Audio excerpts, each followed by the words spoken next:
Donald Trump তো Donald Trump, তাই না? তার তো একটা বিহেভি প্রোটোকল থাকতেই হবে না? সেইকে দেয় তারে আনা হয়েছে। ডোনাল্ড ট্রাম্পকে ভালো নিরাপত্তা দেওয়া হয়েছে, যেমন সামনে পুলিশের গাড়ি, পিছনে পুলিশের গাড়ি। তারপরে ওরা আনার জন্য স্বরাষ্ট্রমন্ত্রী গেছিল ওনার বাড়িতে। তারপরে আপনার বর্তমানে ডোনাল্ড ট্রাম্পকে নিয়ে গেছে আপনার চিড়িয়াখানায়, আচ্ছা, জাতীয় চিড়িয়াখানায় নিয়ে গেছে। তো ওইখানে নিচে ভালোই লাগতেছে, যেমন পর্যটকরা আসবে, দেখবে, এনজয় করবে। এটা নিরাপত্তা দেওয়া হয়েছে, তাকে প্রোটোকল দেওয়া হয়েছে, কারণ যেন কোনো সমস্যা, কোনো দুর্ঘটনা না ঘটে, তার জন্য কোনো সমস্যা না হয়। কি হয়েছে? মিনিস্টার ফ্রিজ কিনে হাম্বা জিতেছে। মিনিস্টার ফ্রিজ কিনুন, হাম্বা জিতুন। আরো আছে আকর্ষণীয় উপহার। রাস্তাঘাটে কেমন ভিড় দেখছেন মানুষের?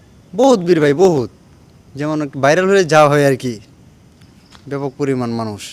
আচ্ছা, আপনারা তো খামারে লালন পালন করেছেন, এটি এখন চিড়িয়াখানায় প্রদর্শনীতে রাখা হয়েছে, কেমন লাগছে? আপনাদের অনুভূতিটা কেমন? ডোনাল্ড ট্রাম্প আমাদের কাছ থেকে চলে গেছে, এটা আমাদের কাছে খারাপ লাগতেছে।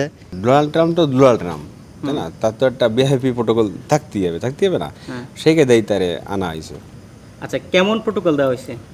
বিশাল প্রোটোকল, না দেখলে আর কি বুঝতে পারবেন না, না দেখালে বুঝতে পারবেন না যে কিরম প্রোটোকল তারা দেওয়া হয়েছে। আনুমানিক যদি একটু বলতেন। আনুমানিক প্রায় 25-30টি পুলিশ। বাংলাদেশ জাতীয় চিড়িয়াখানার একটি মূল লক্ষ্যই হলো এখানে প্রাণী সংরক্ষণ। এখানে যে অ্যালবিনো মহিষটি আলোচিত হয়েছে, এটি আসলে আমাদের সরকারের যখন দৃষ্টিগোচর হয়েছে, সরকার এই প্রাণীটি সংরক্ষণের জন্যই চিড়িয়াখানায় পাঠিয়েছে। আমরা তার সুব্যবস্থা করেছি, আমরা তার পরিচর্যার জন্য যাবতীয় ব্যবস্থা আমরা করেছি। আচ্ছা, এই মহিষটি আনার ফলে কি দর্শনার্থীদের আরেকটু বাড়বে কি মনে করছেন আপনারা? আমরা কিন্তু এটি আসলে দর্শনার্থীর কাছে তাদেরকে প্রদর্শনের উদ্দেশ্যে এখানে আনিনি, এটা আমাদের সংরক্ষণের জন্য এখানে আসা এটিকে। আর যেহেতু চিড়িয়াখানায় এটি থাকবে, দর্শনার্থীটা উপভোগ করবে। আমরা আমাদের এখানে যখন এই প্রাণীটি এসেছে, এর সার্বক্ষণিক নিরাপত্তার ব্যবস্থা আমরা করব। আমরা এটা রাখার জন্য একটি শেড প্রস্তুত করেছি, শেডের জীবাণু নাশক ব্যবহার করেছি। তার জন্য যে খাবারের পাত্র, পানির পাত্র, সেগুলোকে জীবাণুমুক্তকরণ, সেই কাজগুলো আমরা করেছি।